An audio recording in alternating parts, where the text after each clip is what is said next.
Champions League football, Champions League teams waiting in the wings. I mean, he knows there is a bigger stage probably awaiting him at Chelsea, maybe a bigger opportunity. He knows that, Caicedo. Is it hard?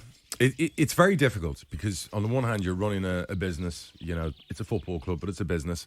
The other hand, you're a human being, you're a father. So you put yourself in the shoes if it was your son and he was in the scenario. It's a dream move. It's this and Brighton have done phenomenal and they're now a top 6 Premier League club and will continue to evolve and become more successful. But it is Chelsea. It's the money. I'm not sure. We spoke before, Alex, about wages because Alex says, why wouldn't he wait a year? And I said, well, say he's on 50 grand a week and say Chelsea are going to pay him 200 grand a week. What if he had an ACL injury? What if he got a bad injury? What if he hurt himself? That's the end of him. I've seen players before get 2 of them and their career is over. So sometimes you have to look from that point of view. If I know my player wants to go, I'm going to try and engage with the other club. If my manager says, and this is sometimes where it can change, please don't sell that player till the summer, I have been known to step off that perch and go to the player, sorry, not till the summer. Is there not a sporting argument, though, when it comes to Caicedo? Take the money out of the equation.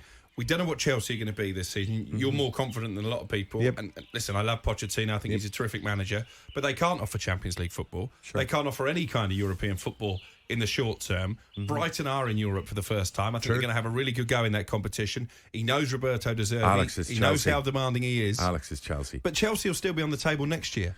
No, and other big clubs might be on the table next year. First of all, they won't be on the table next year because things move on and things in football happen very quickly. A year in football is like 10 years in any other industry. So in a year's time, Brighton... Declan Rice gave West Ham another year and he's still got his big money move to Arsenal. I totally understand that, and Arteta wanted him from day one and stayed the course. But we don't know if Pochettino will be in Chelsea in 12 months. You don't know if he's going to be there in 6 months. History tells us probably won't. Well, Arteta we knew would be there and he would want Rice. We don't know. If Chelsea do really well, Poch will be there for a while. If Chelsea have a disaster, pressure starts, he's gone by Christmas. The new manager comes in, he might not fancy Caicedo. So there's different variables involved. The player could get hurt. At the end of the day, with all due respect, it's Chelsea. Do you know what I think we are seeing, though, Jim? And Declan Rice is a prime example. I think what we're seeing now is the so-called minnows in the Premier League. They are in a better position to stand firm when it comes to their financial demands. They're in a better position to keep hold of their players. They don't just let the big boys come in and railroad them anymore. Darren, no suggestion here that Caicedo is trying to force through this move, although he did make noises when Arsenal knocked on the door. His agent did. That, thanks for everything, Brighton. It looks like I'm out of here, but he didn't. He ended up staying. Does it put you as an owner in a tricky old predicament? When the agent and the player start combining their forces and saying, do you know what, let's get this going, let's get the pot boiling. I've had it before where, I've said to Barry no about a player.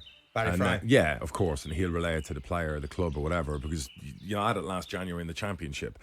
The player wanted to leave. He'd only been with us a few months. And I rang the manager. I was away in business in Spain and the manager said, look, I don't want to lose him. He's important. I said, okay, I won't sell him, no matter what the offer is. And I said no, and I arrived back from Spain the day of the game, and the agent, got my number, rang me. The player was on the phone for an hour. I was going to watch us play live on TV, thought he was going to be there, until the player said no, he'd stayed at home. So there were all those shenanigans going on, and at that stage, you irritate me when you start putting demands on like, well, I'm not going to play, I'm not going to do this, I'm not, well, I'll sit in the stand and I'll pay you to sit in the stand. Why was he not going to play? His head's not right and all that? The usual, yes, my head's not in the right space. Well, with all due respect, the day of a really important game. We pay you. We always pay you on time. Do your job. Listen, I'm a human being. I understand that people have their own issues. So there are certain circumstances, and I'm sympathetic. So what I said to the player at the time, there's 4 months left in the season. Give us your best 4 months, and I guarantee you and give you my word, I'll do a deal and get you a move in June, July. Gee. I know. It's tricky. I mean, we do it. With Simon, we see it. We see it from a different perspective. Former owner. This fellow's a current owner. Yeah. I mean, the pressure on you, and I get it, Dara. I get it. It's relenting, isn't it? It is relenting. I once sat with Ivan Toney's agent and his dad in my office, and Barnsley at the time were in, and the agent it was his previous agent, wanted him to go to Barnsley. So I came in, it was 2 hours before a game. I sat down, the first thing I said was to his dad, fire him. My dad looked at me like I got 2 heads. I'm like, fire him, the agent. I said, any agent telling you that's the best move for your son, fire him. Or take my word for it, he stays a year, wins the Golden Boot, gets in Team of the Year, Player of the Year. I've sold more strikers than you've had hot dinners. I will sell him for millions to a bigger club, with all due respect to Barnsley, and he'll go to the top. And he listened to you? I don't think he did. He was probably angry at what I said. The agent was certainly fuming and whatever. But again, I spoke truth. It wasn't the right deal for him. It wasn't the right deal for us. And a year later, I sold him during COVID to Brentford. So sometimes you have to be honest. I understand that that club at the time were probably offering him double the wages we were. Yeah. But in the end, based on my advice, you need to pick your moment. He got probably 12 times the wages a year later. And it was exactly right. It was too soon at the time. Sometimes you have to, walk before you run. It's that old saying in life. Sure. Alex, Chelsea fans getting in touch, Brighton fans getting in touch. There's one, no name in it. How can Caicedo be worth 3 McAllisters?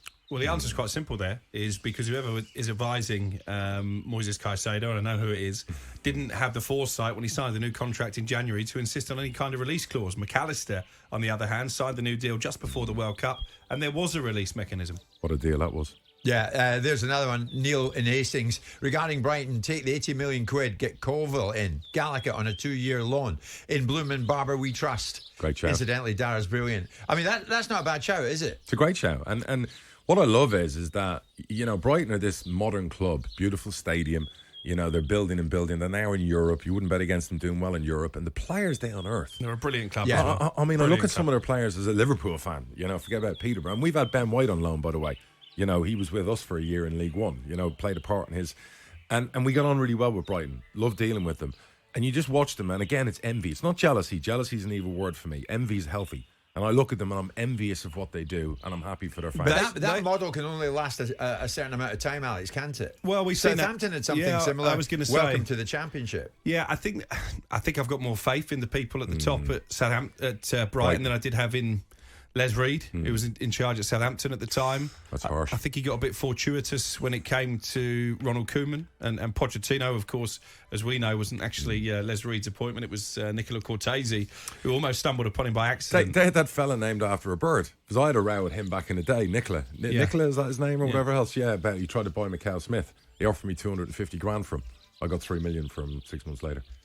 Well, that's a good bit of business. But I think Brighton have the infrastructure, and you're right, Jim. There's a lot of precedent where teams have done this in the past and it unravels. But they will know, as they did with Graham Potter, if someone comes in for Roberto De Zerbi and they know that phone call is coming, it might come halfway through this season, it might come next summer, next man up, it might come the year after. Sure. They will know who the new manager is going to be. They lost their sporting director. In comes David Weir. It's a seamless transition. Tony Bloom is a genius with the way that he's modelled that football club. I agree. I think he lives his life with a plan B every time. Yeah. Yes. Which is brilliant. And they'll have a plan for Caicedo. His replacement will already be in the building. Look how they replaced Cucurella. They got 60 million from Chelsea and they signed Estepinian for 15. He's a better defender. Yeah. It's remarkable. What's the wide left player called, the fellow who's an Matoma? He's a greyhound, isn't he? Fabulous. If Liverpool signed him, I'd be all over that. We see this